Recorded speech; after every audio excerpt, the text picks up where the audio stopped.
Yo, A-Mac back with Let's Be Honest Sports. My colleague Colin Skahada, yeah, I said it. Shout out to our cameraman Nate Krebs in the building. Without him, this would not be possible. We gotta have somebody working this. But also shout out to Colin for doing all the graphics lately. Been doing a tremendous job on all the videos. You know, we can't thank him enough because the shit takes time. And I hope y'all enjoy it. For the few people that do decide to tune in, I know we're kind of late on our videos, but try to stay with us because we're regular people. We work 9 to 5 jobs, so it's not very easy for us to get that shit out quick. Yep. But we had a big week, conference championship week this past week. Yeah. What you got to say on that? Big games, not so big games. I wouldn't say they're all big games, but they, not so close ones. No. I mean, Baylor, Oklahoma turned out to be a lot closer than I thought. I thought Oklahoma would run away with it, but I feel like Jalen Hurts has really hurt his draft stock. Yep.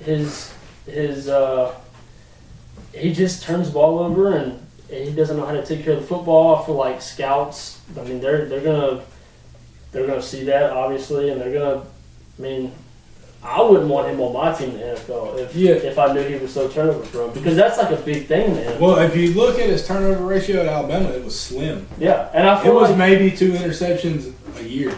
And I feel like in a way, him going to Oklahoma was him trying. Like now he's trying to kind of prove, like, I guess to people in the NFL that he can play, which he doesn't need to do. But him doing that is putting him in a situation where he's just trying to do too much, and he's causing these turnovers and just really hurting himself more than he's helping. I mean, everybody knew that he was a great quarterback going to Oklahoma, but now you feel like he's just trying too hard.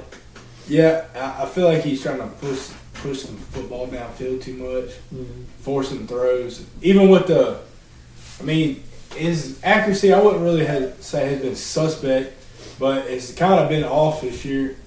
Personally, fumbles too. The fumbles is the biggest thing. Yeah. I think he has 3 or 4 interceptions, which is not horrible at all, by any means. But it comes down to fumbles a lot, like you said. Take care of the football, man. And I think he deserves to be at the Heisman finalist because, I mean, there's nobody really else out there to compete. Justin Fields.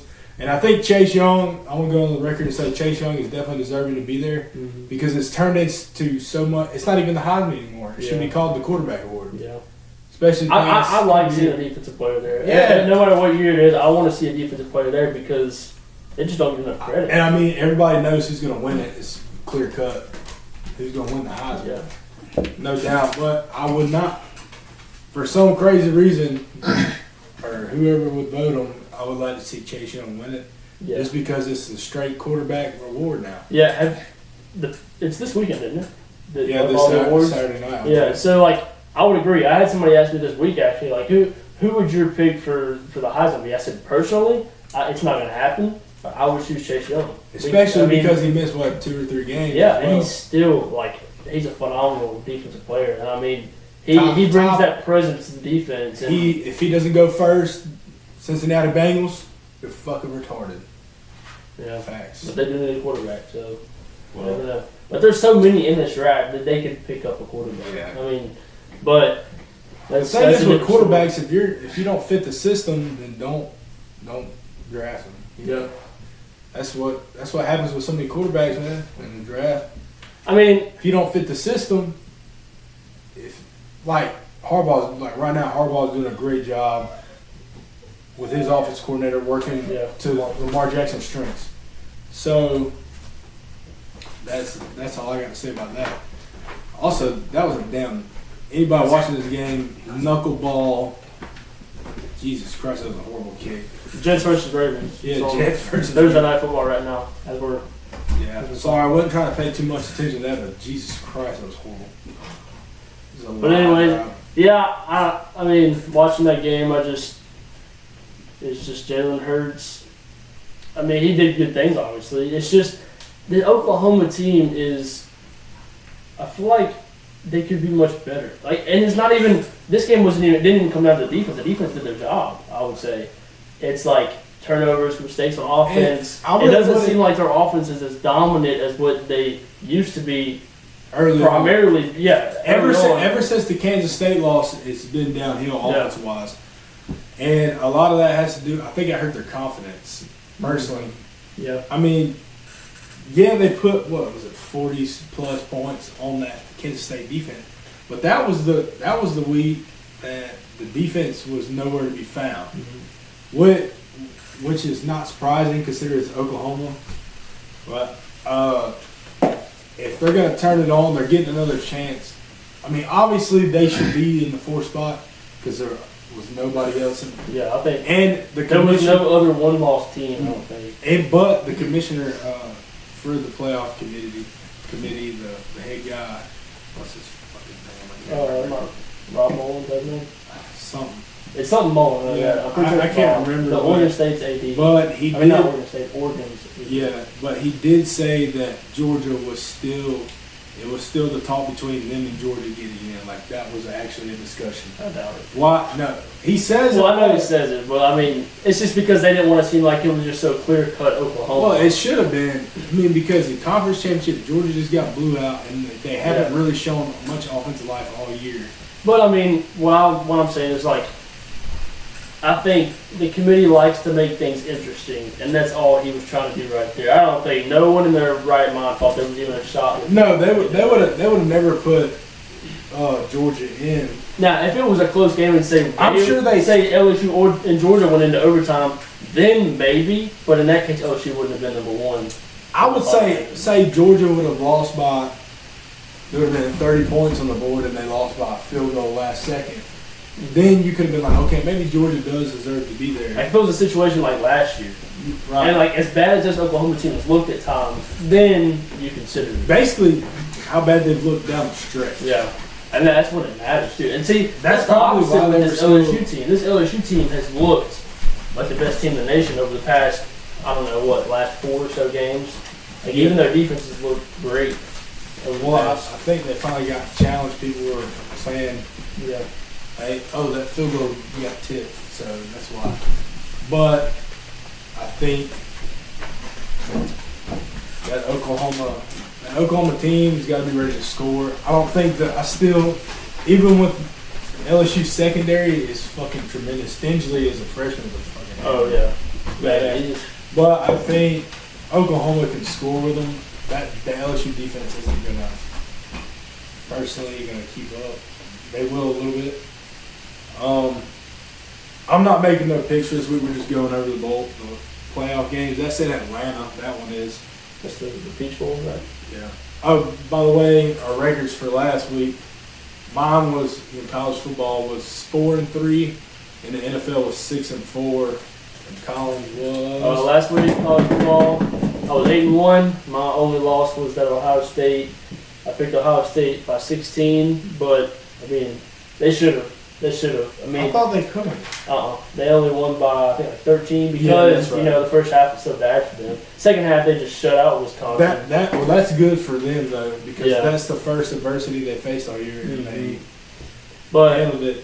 And I went 6-4 in the NFL. Now overall for me in Austin, I did come back a little bit just with my Conference USA pick and my Sun Belt pick for last week. My overall is 88-53 with a percentage of 62.41%. Austin is 91-54 with a percentage of 62.76%. Still up, we out Still here. got the edge, but we'll see how it goes. If you want some mediocre picks, hey, we're above 500. That's all that matters. Yeah.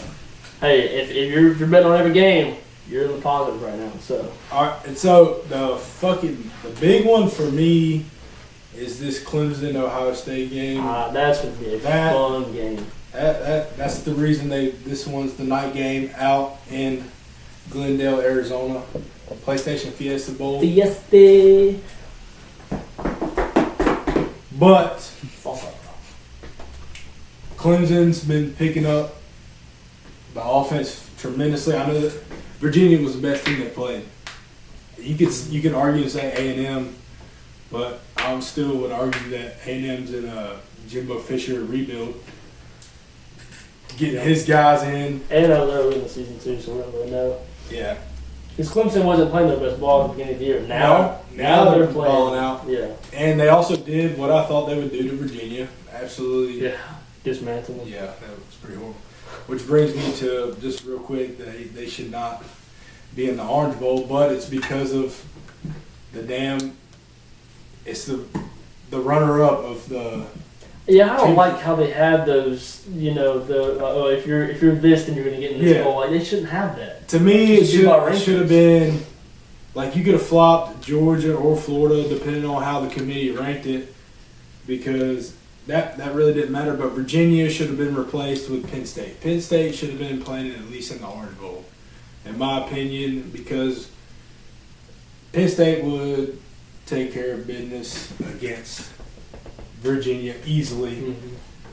It's just, Memphis and Penn State's not a bad game, but Norvell just left Memphis to go to FSU. I would like to see an Oregon-Penn State game. I think that'd be a fun game to watch. I still think Oregon-Wisconsin would be good. Yeah, I think that'd be good. That'll be interesting watching Jonathan Taylor run against that defense. Penn State, Memphis. Penn State should.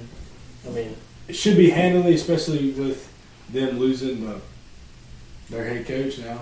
I don't think he's staying for the bowl game. Yeah, is he not? I don't think so. I could be wrong, but what's his name? Mike Lavelle. Yeah, he took that. He took it on a shit show. Yeah, that program is in shambles too. Yeah, nobody wants that job. No. For multiple people to turn down the job makes you think, what should I really take it? Mm-hmm. They had to offer some serious money. Also, Willie Taggart took the FAU job when Lane Kiffin left. Lane Kiffin to Ole Miss. That's gonna be fun. That's gonna be interesting.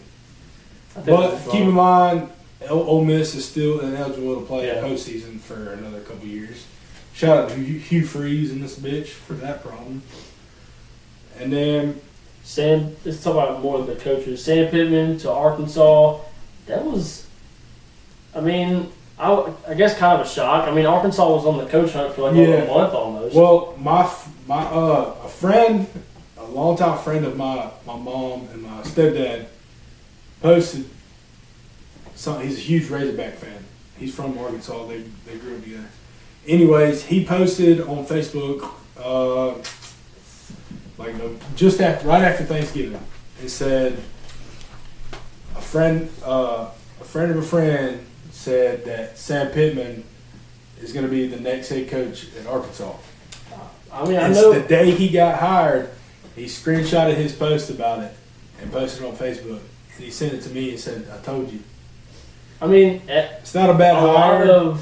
So he coached at Arkansas before as an O-line coach. Yeah. And a lot of the old players, the alumni, the boosters and everything, a lot of them had said good things about Sam Pittman, and they wanted somebody with that kind of recruiting ability and everything. Everybody knows Georgia's offensive line is huge. Like he's a great recruiter. He is, and that's Arkansas needs something like that. So I don't think it's any kind of highlight hire or anything like that, but it's something that I think will get them on the right track at least.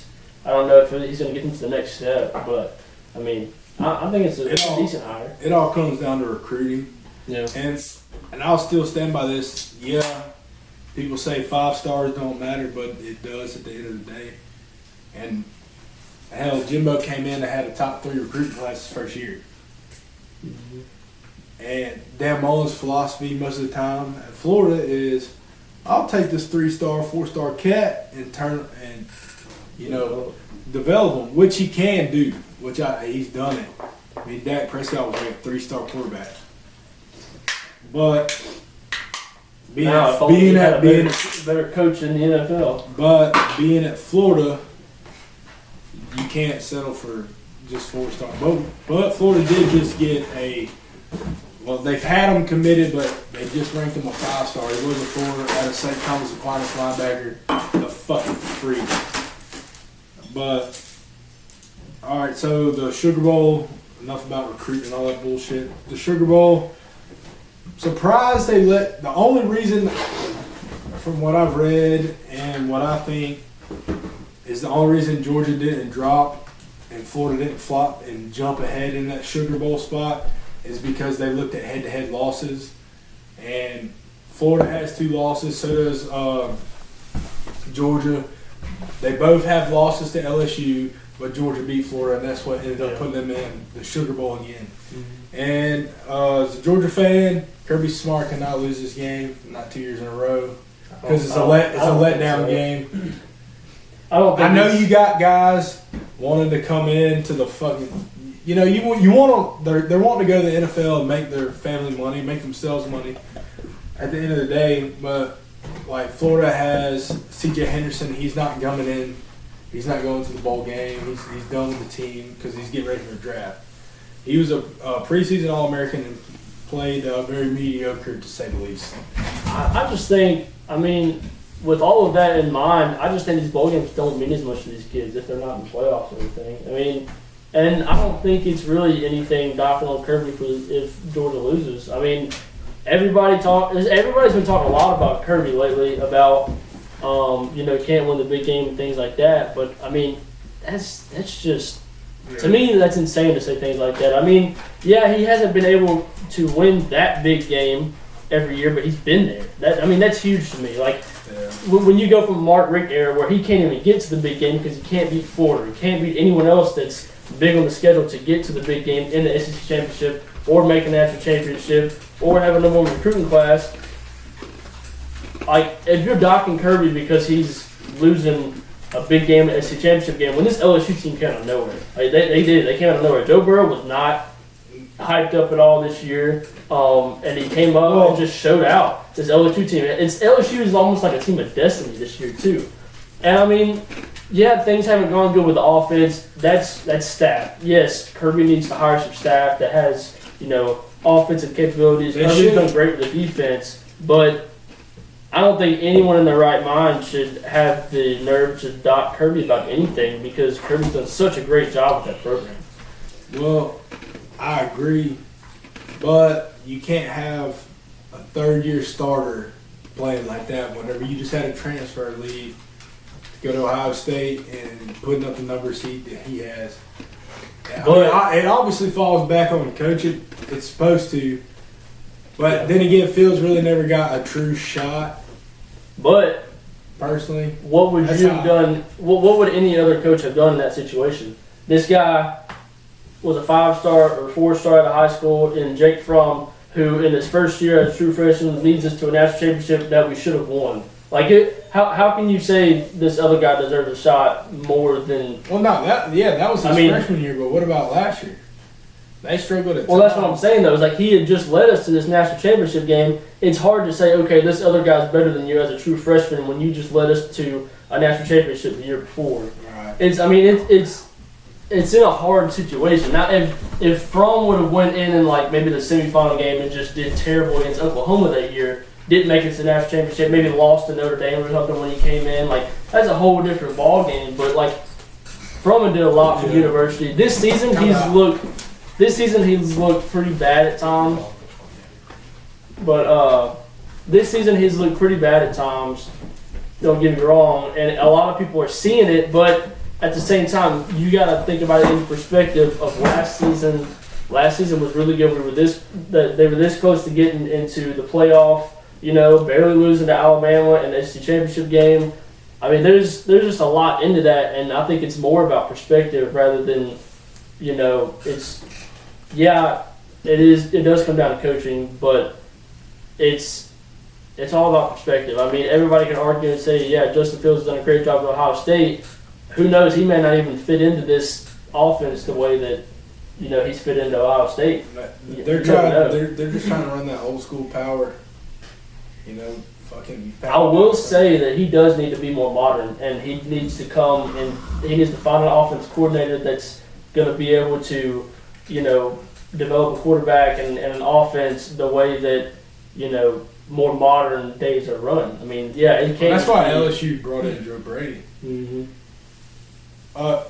That's like, I know we're talking about our teams being a little biased and all that shit, but that's like Florida this year. Felipe Franks went down, and then Trash came in, Offense just, we hadn't had a passer throw for over 300 yards, 370 something yards, or some shit like that, some crazy stat like that since Tebow. I'm not saying something. It's been 9 fucking years. But then it's all of a sudden, like the defense wanted to take a step back. The defense has been dominant for years, even when we're fucking sorry, all that. The defense has always been there. But the secondary, I mean, I'm not going to blame it all on Tyler Grantham, but in the Georgia game, giving up that many third down conversions was like 14. That's what won Georgia the game. That's what won Georgia the game was conversions. But all right, enough of the bullshit. Speaking in the fucking past. Did you look up the spreads for the Army net game? I can look at it real quick. Yeah.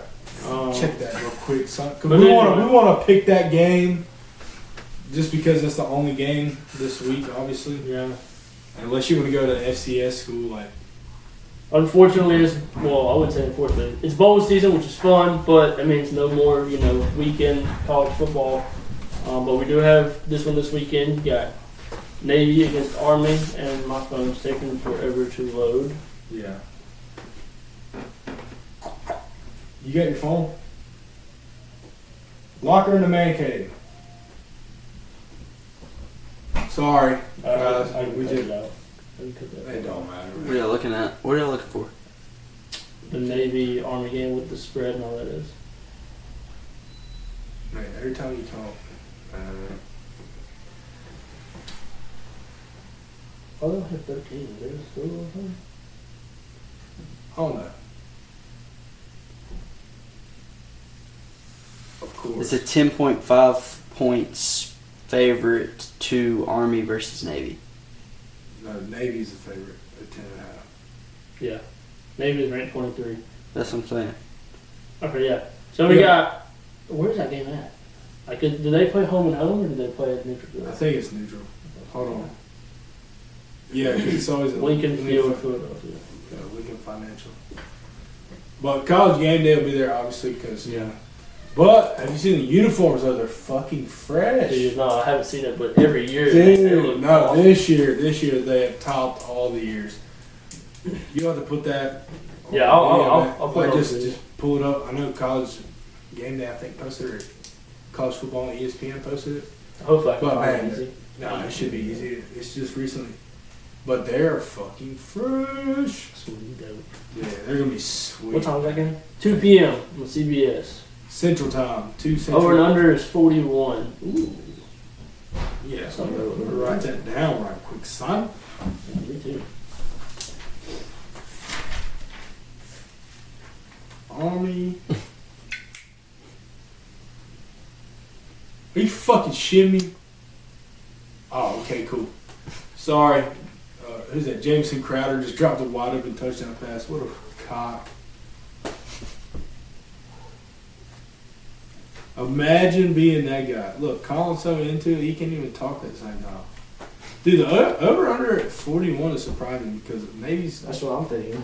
But every year it seems to be very... No way he caught that shit, though.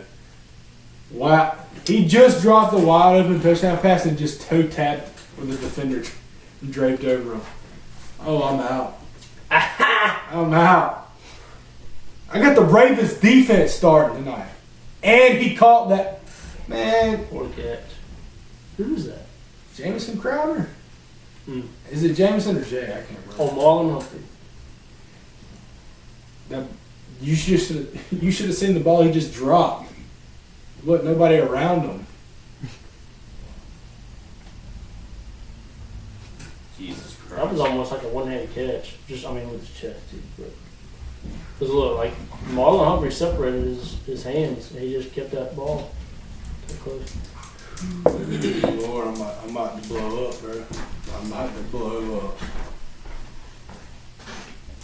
Lock her up.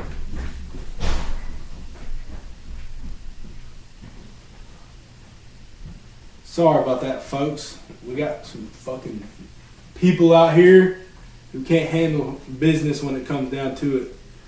All right, but obviously I'm going to roll with Navy. I'm going to roll with Navy. No, take that back. I'm rolling an Army. No, never mind. I'm gonna come back to that pick because I can't. I never know about this game, man. Yeah. I never know. This is like the game you never want to pick on because Navy can do great all year and then win by like a extra point or lose by 50. So. Well, we all know how rivalry week went for me, which is pretty bad. This is basically like a rivalry game. This So is exactly what it is. I would say don't trust whatever my pick is. But I think just off of top of my head, let's just do it off the top of our heads, since we're both just out of the blue. We didn't do any research or nothing. Yeah, no we're looking at the research. game. All right. I'm not picking spread. I'm going to pick over 41. Ooh, over 41. I am going over 41 as well. Keep in mind, this is the only fact I got because I just came up with it. Both quarterbacks have thrown under 80 passes all year. Yeah, it's going to be a big run attack. So But 41 points, man, all you got to do is get 20 points, basically. Make a little over 20 points, and then they cut it. I just don't know if I see it. Last year, what was the score? Like fucking 13-10? It was not a lot. Was it really? It was. Well, Hold on. I'm about to Google this for everybody. It was Navy, Army, 2018.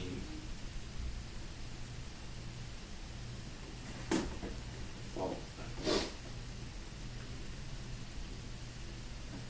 ooh, big wins, big wins. hold on. What? 11 mile per hour winds. What? All right. Well, apparently I can't find the fucking. Just give me. All right. Yeah, 17-10. Army won. What was that last year? Army was 10-2 last year. No shot. I guess it was December 8th. I don't know, I just know this year Army beat Well, Michigan. shout out to Navy to fucking flip the script. Who did I just pick? Navy? To win? I thought you picked it over. I don't fuck. Alright, well, repick. I'm picking the over. Sorry, it's been a long week, folks. That's why the video's going to be up late anyway. It's just been a hectic fucking week, to say the least. Ooh, What, bro? I can't let you see my source. But So what? the under is 22-7 in Army's last 29 games following a bye week. The under is 14-2 in Army's last 16 games against Navy. Let me take back my over. I don't want to put that trend. Nah. You're Okay. taking back your over. I don't know what I picked. I You picked forgot. the over because you agree with me. Flag on this bitch motherfucker right here. I'm gonna go with Flag. All right, I'm gonna go with Navy minus 10. Type 10.5. Yeah, minus 10.5. That's my pick. I just Super ranch that out. It don't matter. So what's your pick? I'm just gonna pick the over. Fuck it, the over.